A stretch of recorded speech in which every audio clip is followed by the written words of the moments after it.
Quel est le fleuve qui alimente les deux étangs et le marais en eau? L'Oise? Alors, c'est pas l'Oise, ici c'est la Somme. La Somme. C'est la Somme, tout à fait. Alors en fait, la Somme, elle prend sa source à 12 bornes de là, à Font-Somme. On est vraiment ici aux prémices de la Somme. Et le fleuve de la Somme va s'étendre sur 245 km de l'eau. Donc c'est un fleuve assez conséquent. Au temps des Romains, ce fleuve-là s'appelait Samara. Samara en fait qui veut dire fleuve tranquille. Si vous regardez de chaque côté, on peut se rendre compte qu'il n'y a pas de courant du tout en fait. À part le vent qui là pousse un petit peu, donc fait un peu de remous, sinon le cours d'eau est vraiment calme. En fait ça c'est dû à l'altitude de la source qui se trouve donc à 2 points en arrière, qui est l'altitude de 86 mètres. Donc c'est un débit vraiment très réduit, très bas. Donc c'est pour ça qu'ici on n'a pas beaucoup de courant, tout simplement.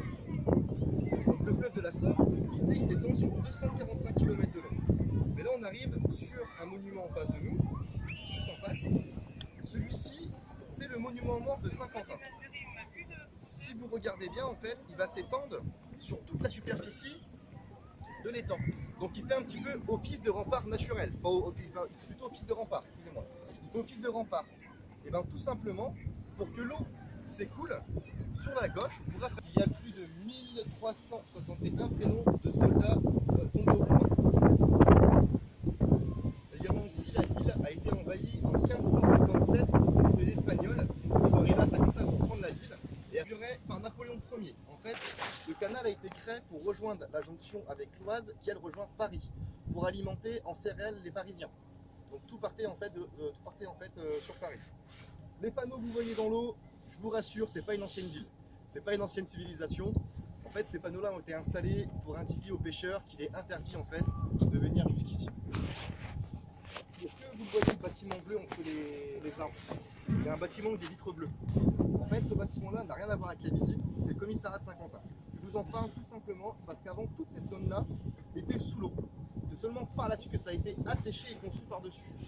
Donc il y a vraiment eu des gros changements. Même sur l'étang ici, cet étang-là, il y a eu énormément de choses.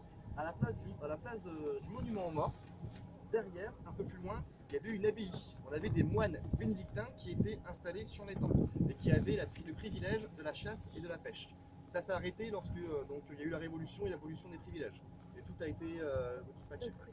Il y a également aussi des établissements de buerie et de tannerie. C'est-à-dire qu'en fait, ils faisaient du textile et aussi du cuir. Et Saint-Quentin a une histoire très très importante avec même la région, avec le textile. Il y a vraiment eu énormément de choses.